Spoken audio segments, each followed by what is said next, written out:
I mean, I loved laying brick, and then I went into be a project manager, estimator, entrepreneur, now a tech company. I mean, but my skills as a bricklayer are what made me a great CEO in a technology-based company because I understood employee morale. Every home in America needs a team of skilled trades professionals to make sure they get a job done well. Unfortunately, these careers don't always get the credit they deserve, even though they have high job satisfaction as well as high earning potential. Hear the stories of the pros, find out why they decided to trade up. I'm Angie Hicks, and this is Trade Up with Angie. In today's episode, I caught up with Matt DiBara, owner of DiBara Masonry and CEO of Contractor Consultants. Matt is a fourth-generation mason and skilled trades entrepreneur who discovered his passion for the construction industry when he was just 9 years old. Matt also realized earlier in his career that there was a challenge hiring qualified tradespeople to help build his company. So he started the Contractor Consultants to help his company grow, as well as teach other companies how they can grow. Matt has been a longtime customer of Angi, and we're so happy to have you on the show today, Matt. Welcome. Thank you for having me. It feels full circle to be here. I'm really looking forward to this. Well, I love your story. I love everything you've been working on. So I'm really excited to share it with our listeners. So tell me, 9 years old. So were you on a job with one of your parents or your grandparents? Like, tell me how you became excited about the trades at the ripe old age of 9.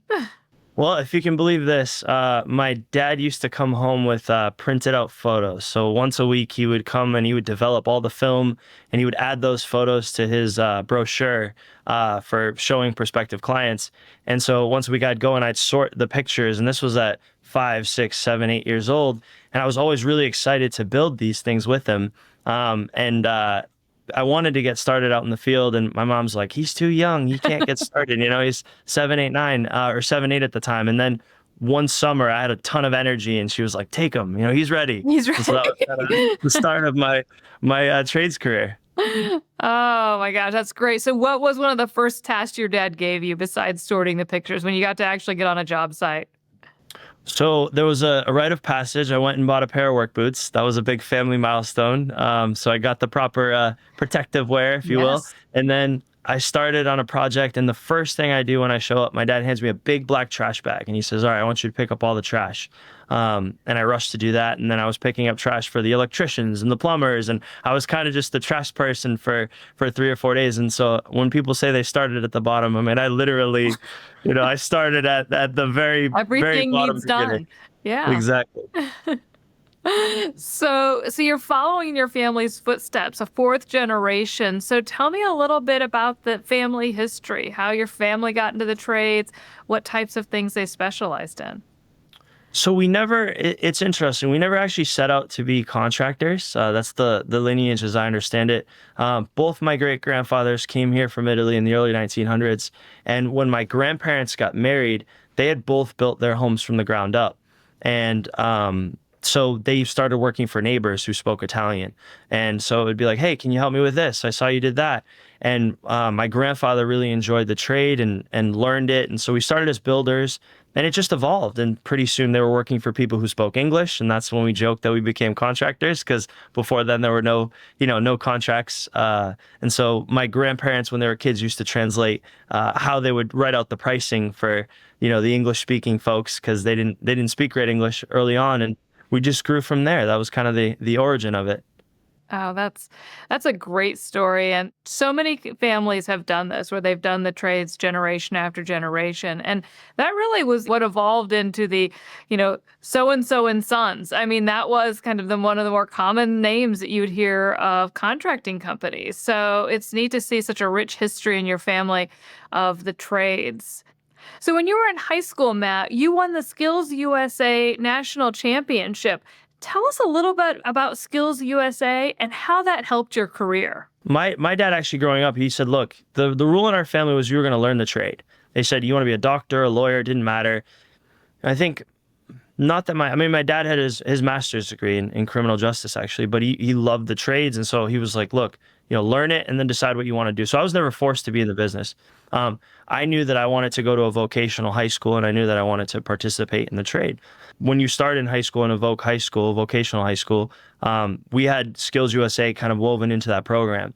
And it was interesting because I started competing my sophomore year and I placed, I want to say, gosh, I think it was third in my school. But it was the first time that I had ever stood up and somebody put a medal on me in front of, at that time, it would probably have been 900 or 1,000 of my fellow students.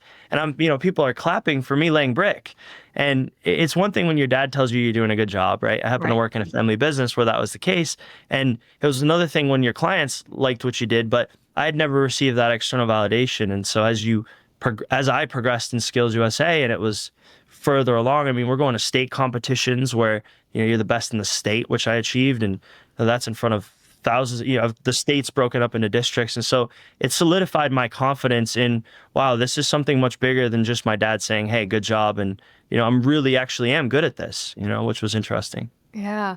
And I think the Skills USA partnership with your high school, I think is really unique and an important foundational element to getting more people into the trades. I'm a parent of high schoolers, and to see this kind of opportunity is really interesting. So, how extended is Skills USA in having these partnerships across the country? Because I'm really intrigued by it. Yeah, I mean, gosh, 1965 is when they started. There's millions and millions of students that have gone through the program full cycle. I mean, simple example to highlight what you're saying. I had two friends that I had gone to middle school with, and they ended up following me to the trade school because they were excited at the prospects of competing. And we knew somebody who was a little bit older, and you'd have friends that were older and show you medals they won and things like that. And when you're making those decisions as a young student, it was something to look forward to somebody who, where was I going to get affirmation that I was on the right path or that I had something to kind of strive to be the best version at. I mean, that's really the void that it filled for me and, a lot of other people that I knew growing up. Yeah, very much more formalized programming to help you feel like you're moving forward on the path, which and educate you on all the opportunities. So, you said your family was doing general contracting builders, but you specialized in masonry, so it allowed you the opportunity to look at even a more specific trade. Yeah, I mean, my teachers were in the business 20, 30 years. We learned business. We learned how to ask. I mean, we were mentored. It was invaluable education to be mentored like that on a one-to-one level and see different ways of doing things. Right. Learning how to be an entrepreneur. And I think a lot of times we don't celebrate all of the entrepreneurs in the trades. A lot of times people who go in the trades start their own business. They might have a company of hundreds of people, but they might have a company of 3 or 4 people. But it really gives you that sense of accomplishment and ability to, kind of be your own boss and do your own thing, which I think is a real selling point for the trades. I mean, I would, looking back, there's nothing I would have rather done. I can tell you that. Yeah. Now, when you got out of high school, you moved to LA, right? So I finished high school and I went to college. I went for construction management and environmental design. And it was around that time that I actually got licensed on my own. And I think that was probably around the time that I started advertising with, it would have been Angie's List and Home Advisor at the time. Right. I saw these platforms and the shift, and I wanted to modernize the business, and we were modernized on the application of products. I mean, if there was a new product that hit the market, my dad was on an early adopters list. He used to Yeah. get old school mailings. And so my dad really was a little bit apprehensive and said, well, if you can do it better, you go do it. So I got licensed and I started a little company while I was in school. And that really gave me the confidence to say, okay, this choice to take control of lead flow and to build a brand and to do some things that my dad had done, but not as intently, kind of really set me to give me the confidence that when I finished school, I realized while I was still working for my dad at the time, but I had my own little thing, I realized I really didn't like the weather, the East Coast weather. And so that's what the driving decision to kind of relocate the business to California was. So you've left all of, the family that you had grown and known the business with. Being an entrepreneur and having done a startup, I understand that like that kind of early time in a business can be scary. It can be lonely. It can be hard, and having that support system. So what was it like to be across the country from them?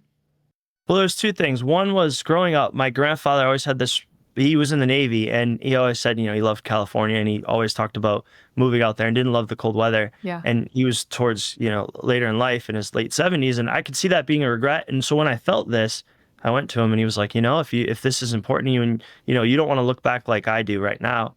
And so that was powerful. And I remember I had placed second in the country in SkillsUSA.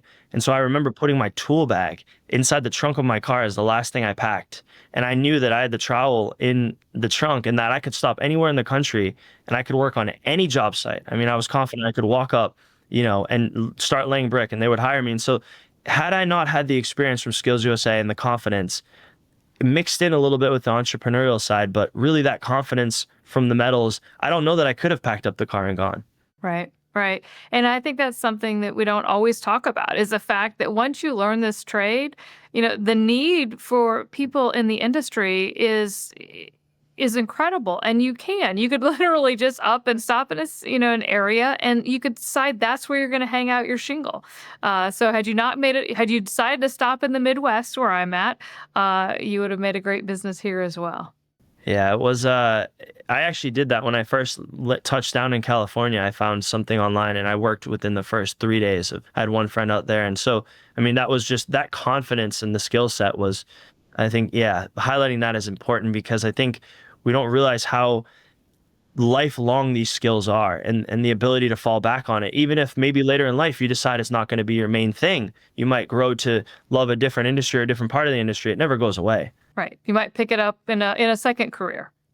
So Matt, you built your business, but then you started something called the Undercover Contractor. What is that and how did that come about? So the Undercover Contractor was a little bit of an accident. I was working in Los Angeles and I found that year over year, the amount of projects that I was redoing that were less than 3 months old, abandoned, or done and completely wrong, had failed with a short duration, was just skyrocketing. And so I kind of built this name of being the person to help untangle these problems. And word kind of spread. If you had a contractor issue, I started getting phone calls, hey, my tile contractor did this and what do I do? And I helped a few celebrity clients with stuff. And so I ended up in that network and they would call me the Undercover Contractor because I looked, you should have 3 or 4 years ago, I looked a lot younger than I do younger, now. right? Yeah, exactly. Even younger.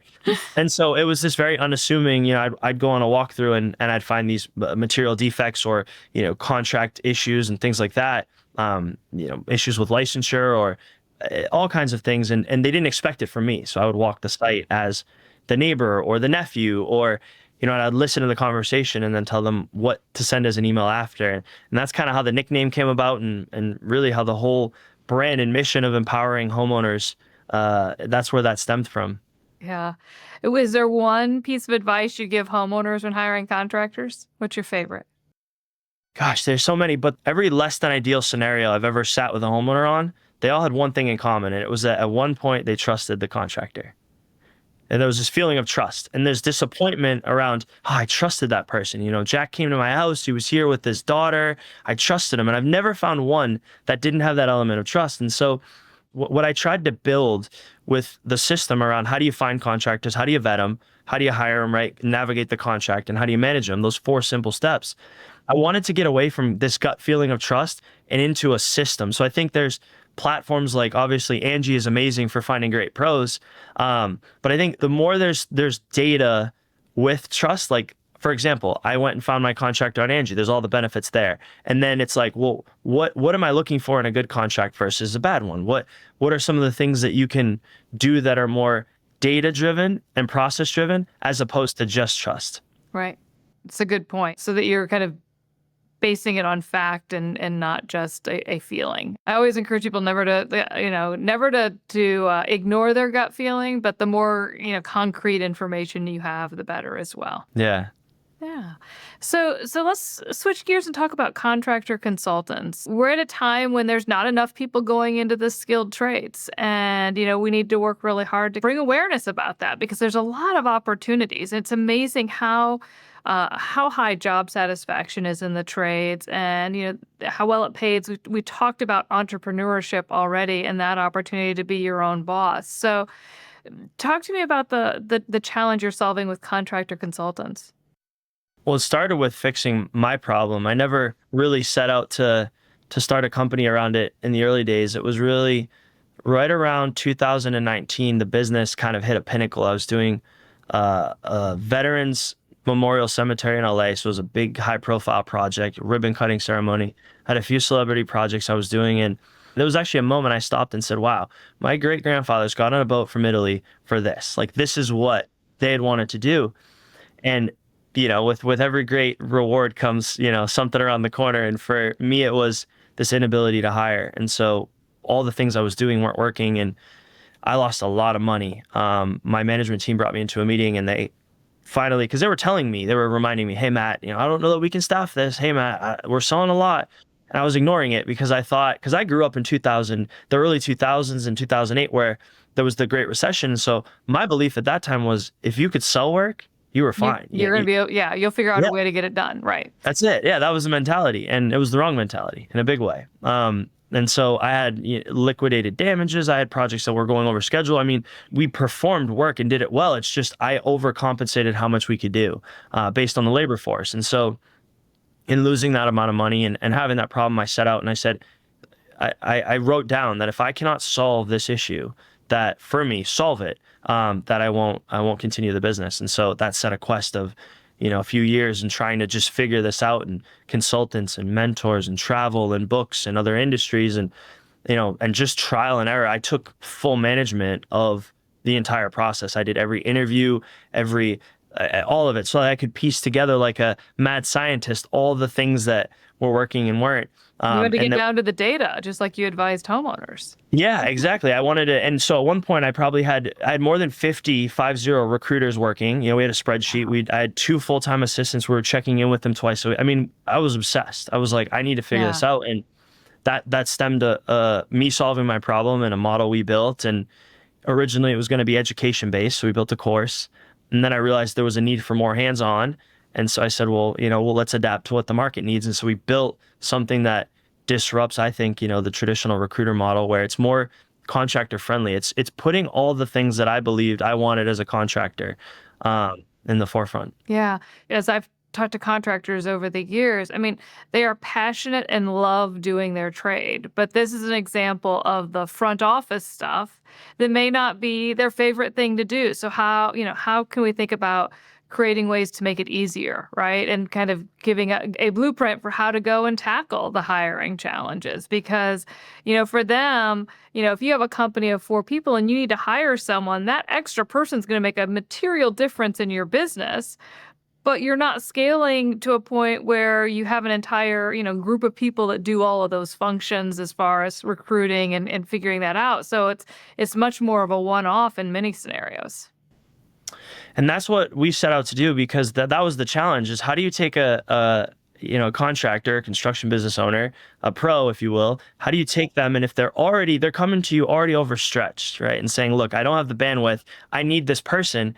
We had to build a model that basically made it so that we wouldn't add anything to their to-do list. It was going to be completely hands off. And then the other part is, recruiters charge a percentage of the salary. It was like, not every contractor, if you're 4, 5, 6 people, can you afford 15, 20, 25% of a salary? It's kind of it's waiting for the contractor to be in so much pain that they're like, I'll do anything. And so, we tried to look at all the pain points and say, all right, how can we solve this with their best interest in mind? And I think it's exciting to see shifts going on like this, and people coming into the space like what you're doing to help solve this problem, because the need for contractors is forever present. I mean, we always need people to take care of our homes, and AI is not going to solve that for us anytime soon. So kind of being able to connect talent with companies to be able to get out there and get these jobs done well is going to be super important for many, many, many years to come.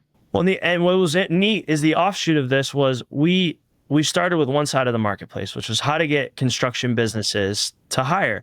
But what we found out is in putting some of our systems in place, they are able to advertise their companies better to candidates.